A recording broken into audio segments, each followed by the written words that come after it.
Ooh, that didn't go good. That's pretty much how I am today, though. Hello, Internet. I'm also off kilter. Hello, Internet. Espresso Shucko here. I know, for once I'm actually referring to myself as my username. Yeah. Anyways, so... Oh, look, it's my regular routine of bumbling around like an idiot. Anyways, Christmas is right around the corner. So I figured I would do something a little bit different from my regular battle-related content. Some people I have seen on Twitter and Reddit have been putting out that they've just been getting a Switch and finally picking up Sword and Shield. And so this is going to be more of a little bit of a video, not really in any particular order, of some tips and tricks for Sword and Shield to make life a little bit easier. And who knows, maybe I might be a year too late on this, and maybe I'm not. Because who knows, maybe some people just like the look of my stupid face. Maybe not. I don't know. Maybe I'll put a bag on my head in another video. Actually, don't do that. That's a really stupid idea. Yeah. Hold on one second. If there's one good thing about the state of the world right now is I can cover up my ugly.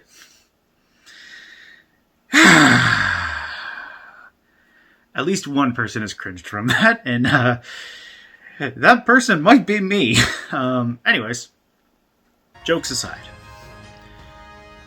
here's some tips and tricks that are probably important and maybe will make life a little bit easier for some people who are playing Sword and Shield. And just to preface this, I am going to be covering some stuff that is in both the Isle of Armor and Crown Tundra DLCs, as well as the main game. I know that there's some bundles out there that are now selling the game with the expansion pass, and who knows, maybe some people just bought the DLC but just haven't had a chance to play it.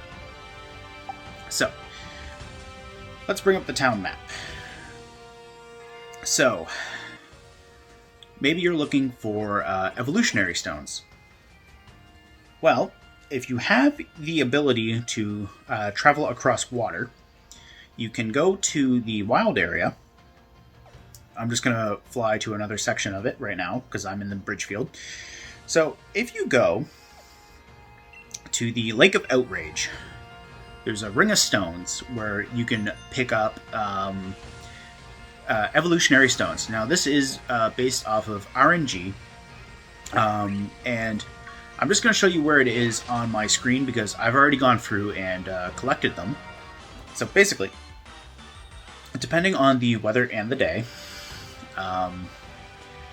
you can find the Evolutionary Stone in the Lake of Outrage area of the wild area. And yes, that sounded horrible to me as I said it out loud, but whatever. Depending on the weather too, you can also find a specific evolution if you like the Eevees and you just want to catch them as is. So for example, it's sunny in my game, so there's a Flareon, and these are the stones that I mean. So basically, if you go around them, you'll sometimes see a little sparkly spot. You pick it up, and it's an Evolutionary Stone. So you can usually get a Leaf Stone, a Thunder Stone, Water Stone, Dust Stones, Shiny Stone, basically any kind of evolutionary-based stone from there. It's pretty straightforward. The other way you can potentially get some as well is if you talk to the Digging Brothers in the wild area. So if you go to the bridge field, it's these two guys here. One is based off of stamina, and one is based off of finding better items, to my understanding. It's been a while since I've used them. If you don't have the DLC, these guys are pretty handy, but if you have the DLC, they're a little on the outdated side. You can get the fossils from them as well, depending on which version you're playing. Some fossils are a little bit more common than others. In Sword, it's the Dino Fossil and the Bird Fossil. You can also get the drake fossil and the fish fossil in Shield. Those are the two more common ones for that. So basically, you can talk to the Digging Brothers. They can potentially dig up the fossils. And I think if you've beaten the champion, and I could be wrong in this sense, once you've beaten the champion, you can potentially get the less common fossil that way too. And if not, there are some other ways to get the fossils. But before I show you another spot where you can potentially farm the fossils, we're going to go to Route 6. Now, Route 6, as it says on the screen there, even though I just clicked it a little bit faster, is where you can restore the fossils. So, you go up here, talk to Carolus here in her machine, and she'll say, do you got some fossils there? Will you show them to me? You hit yes. So, basically, you pick whichever head you want for your fossil, which that sounds extremely weird, but whatever. So if you want the bird head or the fish head, so you can talk to her. So I hit fish. If I were to hit Drake here, oops, I forgot the attachment for my Joy-Cons, but oh well. If you hit the Drake, that'll give you a Dracovish. If you hit the Dino, that'll give you Arctovish, and vice versa. The same thing can happen with Dracozolt and Arctozolt. You can talk to them, or talk to her, and get them. Now, you'll get those fossils in either, or not in either. You will get them in a Pokeball. And now, that's not a big deal. But some people do like to have some themes going on with their teams. The Crown Tundra DLC has got your back. So, if you fly to either the Crown Shrine, which is right here, or on the Slippery Slope. I suppose technically you can also fly to... is that? No. Yeah, Snowslide. So you can fly to the Snowslide Slope or Crown Shrine. Basically, if you go into Tunnel to the Top, which is a cave, it will spit you out at a raid den. So we're just going to jump over there right quick. So I'm coming in through the top, and I'm going to preface this now. I do get lost from time to time, so if I have a jump cut, that's why. So we're just gonna fast forward this right quick and go through here. Also, I do want to say I'm very impressed with the Crown Tundra. Not what I wanted. I'm very impressed with the Crown Tundra location-wise. I think it's a very nice setting and environment. That's pretty much it. All I'm going to say. I know it can be a little controversial depending on how some fans view it. I mean, it is what it is. Could it be better? Sure. But am I happy with it, and am I having fun with it? Yes. And to me, that's all that matters. And here I am trying to drive off a cliff, apparently, because, you know, don't be distracted when biking. That applies to real life, too. So, if I can... Oh my god, I might have actually gone through it the right way. That's a first. Yeah, I did. So basically, you want to go through this way. You'll come out here. You can see the Dynatree. You go over to this little edge, back in through the cave. Avoid the Solomons, even though the Carbanks are more dangerous. Ignore the sparkly spot. So you want to go to this raid den. And basically what this raid den can do, if you have a rare raid den, so instead of the common one like what I have on screen, if you get the purple one, you can potentially get a fossil Pokemon for a max raid. You can get Dracovish, Arctovish, Dracozolt, and Arctozolt through the rare raid dens, as well as previous fossil Pokemon as well. Although I believe Amistar and Kabutops, their evolutionary lines are version exclusive to Sword and Shield. I think Amistar is exclusive to Sword and Kabutops is exclusive to Shield. Anyways, if you want to hunt the fossils, you can go through this raid den, and sometimes a fossil will drop as a reward for beating the raid.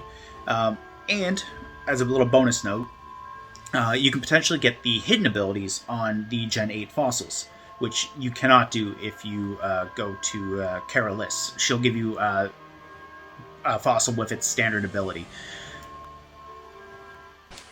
So then there's the question of, well, I just got my fossil. What if I wanted the hidden ability, but I didn't get the hidden ability? Well, you can go to the Slippery Slope area, where the max lair is. From here, once you go inside, you can talk to this backpacker girl, if my trainer will line up with her. You can talk to her, and you can exchange 200 pieces of Dynite ore to get an ability patch. And basically what this does is it works like a regular ability capsule, except it will give you the hidden ability, which is very nice because sometimes the hidden abilities on Pokemon are the best abilities that they can have. Sometimes, though, that is not the case.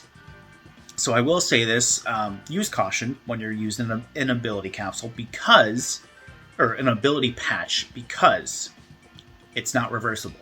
So once you get that hidden ability, to my understanding, you cannot switch it back. Also, on the note of an ability capsule, sometimes Pokemon have more than one regular ability, not even factoring in the hidden ability, and sometimes one of those abilities is better than the other. For example, think about Grimmsnarl. Grimmsnarl's main two abilities are Prankster and Frisk. Prankster, in my opinion, is one of the best abilities in the game. It gives you priority moves on status moves. So basically, it would ignore the speed stat and let you get the move off. I mean, after all, if you've been watching my battle videos, you've seen what Prankster does, because I love to run Whimsicott.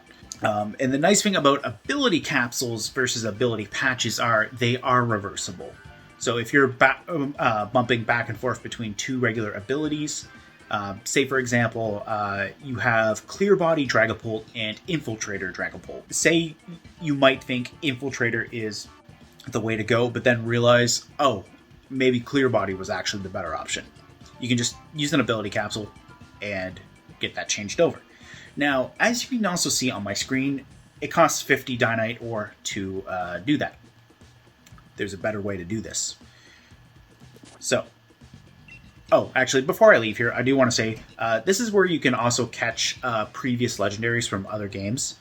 You just talk to the scientist in the very back of the room, right before the den, and anyways, you and either 3 real people or 3 NPCs can go hunt legendaries and other Pokemon with the potential of them being shiny. So there's that. Now, back to what I was saying about the ability capsule. So there's actually a better spot where you can get them. And if you don't have the DLC, this is irrelevant to you. The only other spot you would be able to get them if you don't have the DLC is the Battle Tower. But if you do have the DLC, just hop over to the Isle of Armor. And starting out, this is a little bit daunting. I understand that.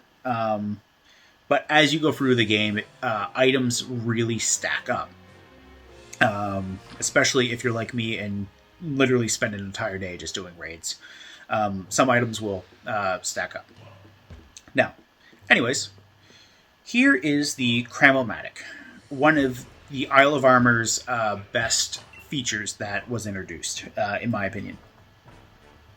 You take 4 items and basically cram them into one item. So, for example, if I wanted another ability capsule, and this is a guaranteed recipe that is a never fail. Sometimes things can be a little bit unpredictable with this. If you take 4 rare candies, and as you can see, I have over 180 of them, so I'm more than fine with getting rid of them. I hit yes, so I'm basically getting rid of these 4 rare candies.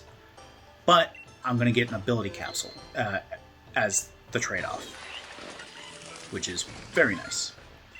The same can be done for bottle caps, which are very important for competitive play. Basically, the bottle cap allows you to take a Pokemon that's level 100 to the battle tower and talk to the hyper training man, and he'll hyper train a broken stat.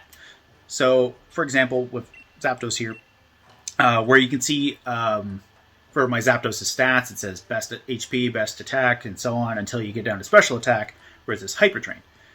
Basically, this Zapdos didn't have a very good special attack stat. It also did not have a good special defense stat. So, after a couple of rare candies and EXP candies, which you can also get from doing raids, I put it up to level 100. And then I went and spoke to him. And I'll show you that guy later, because there's another reason why I want to go to the battle tower. Anyways, bottle caps. You can make them. So, if you go to the Cram-O-Matic,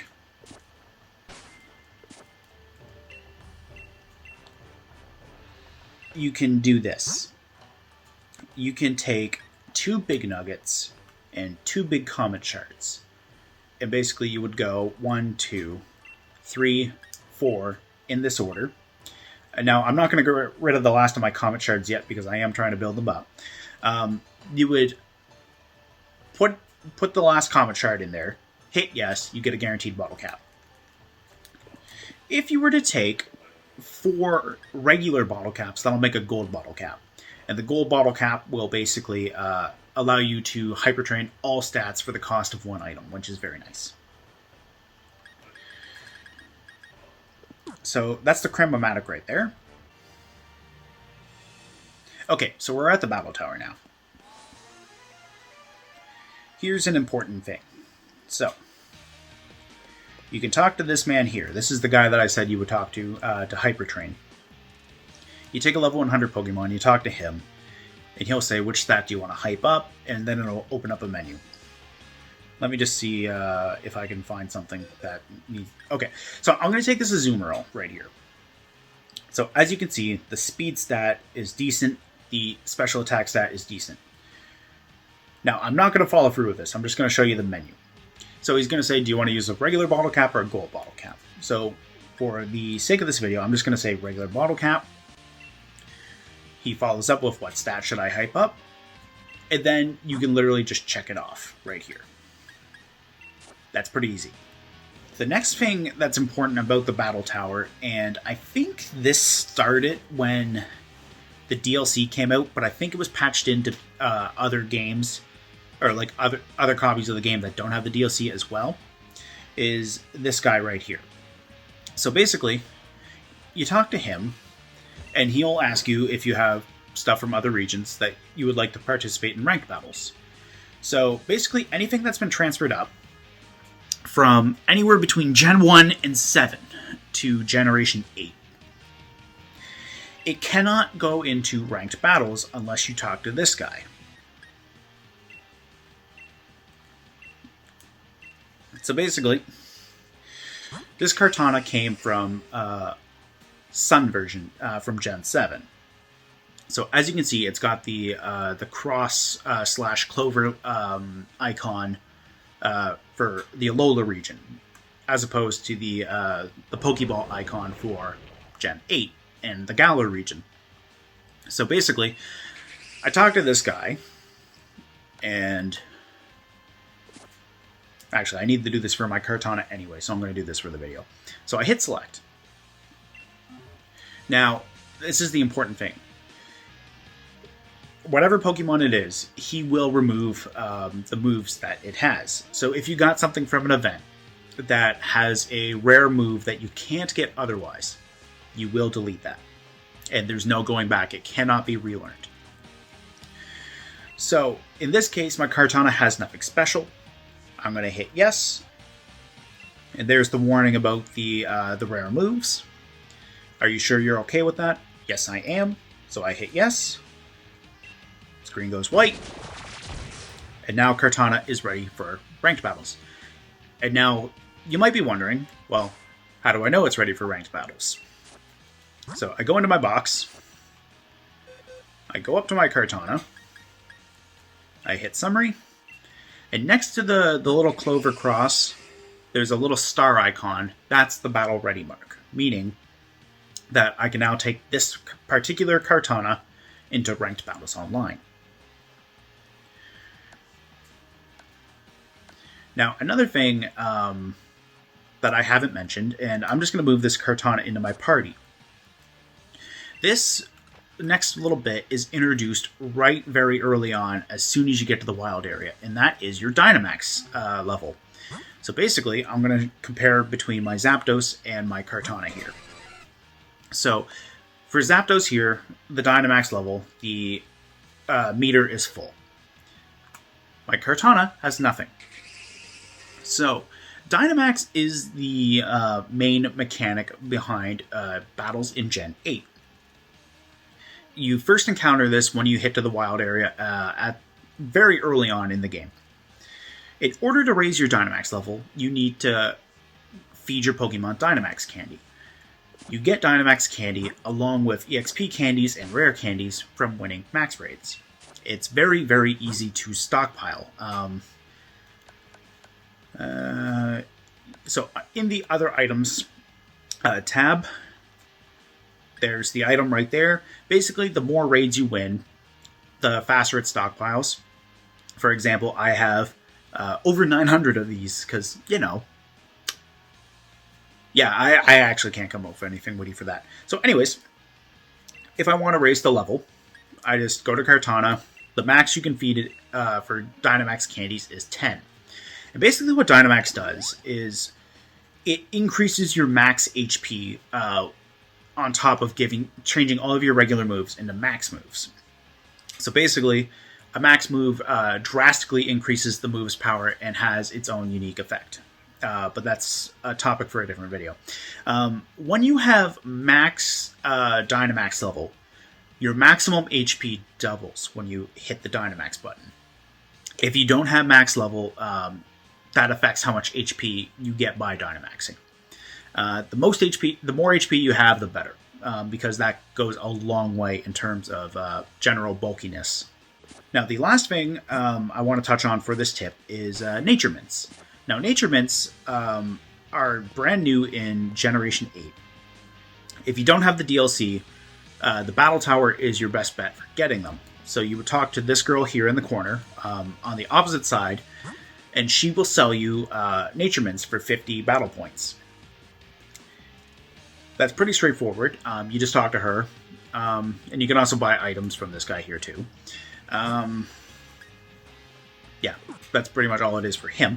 But anyways, if you have the expansion pass with the Isle of Armor and Crown Tundra, you can also hunt these Nature Mints. And I personally prefer to go to the Isle of Armor for this, but you can do this in the Crown Tundra. If you go to Insular, I think that's how you say it, I don't know, English is hard, even though I majored in it. You go to Insular Sea, there's an island that you can go out to on the water, and there's about 5 spots where you can just check in the overworld. Again, you won't be able to see this because I've already gone and done it for the day, but basically this island that I have my my character biking out towards is where you go. So we're just gonna hurry up and go there. I wish this was a flying spot. Oh well. Okay, so I'm at the island now. And I'm also going to switch, because the other thing is, in the Isle of Armor and the Crown Tundra, you can have your Pokemon follow you, which is a nice little thing, but sometimes, depending on the size, it can be a little distracting.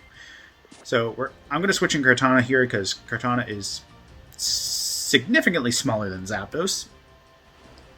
So as you go through the island, there's usually like a couple sparkling spots in the flowers here. And I'm basically going to do the loot. These respawn daily. Some days you can get the mints. Some days you'll just get energy powder and honey instead. But basically, they respawn each day. They're and this is probably the most concentrated spot where you can find them.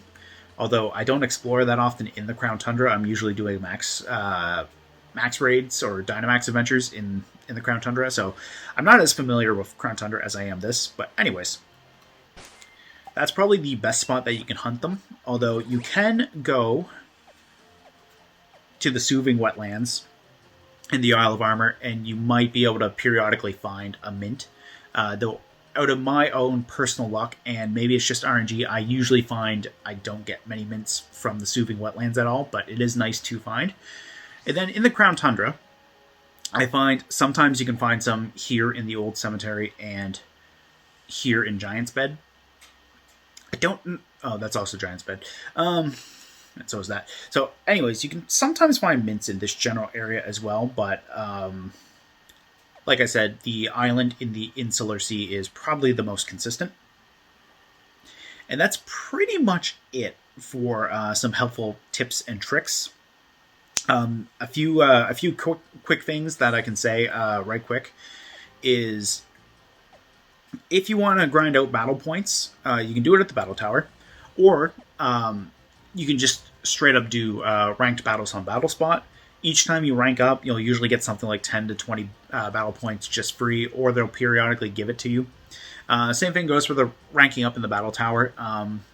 Each time you go up a rank in the battle tower, they'll usually give you something like 20 battle points. But each match you win in the battle tower is 2 regular battle points. And then at the end of each month, too, depending on what your tier is, the game will just straight up give you battle points. And then, if you need to grind out in-game money for this, you can go to the Windon Stadium, and you can just redo the main tournament or the Galarian Star tournament if you have the DLC. So basically, you go here to the stadium. You talk to the guy behind the counter, and that's it. If you have the DLC, he'll ask you if you want to do the usual tournament or the Galarian Star tournament. You can usually grind out a lot of in-game money there, which is good because in the Isle of Armor you can also buy the EV training items. And I'm not going to go into that because I think that, well, the other thing is looking at the time of this. That's EV training is a subject for a completely different video. So I think that's where I'm going to end this. This is certainly longer than I expected, or I suppose it's right around what I was expecting. A nice little break from doing the battle video. I'm going to cover this, or I'm covering this. I'm going to talk about competitive breeding, and then after that, I am going to talk about EV training. Thank you guys for watching if you have stuck around long enough for this. It's definitely very different from what I normally do, and I'm not going to make a habit of doing this, aside from like maybe the 3 videos that I'm going to do. That's it. I prefer battles, and that's kind of the stuff that I like.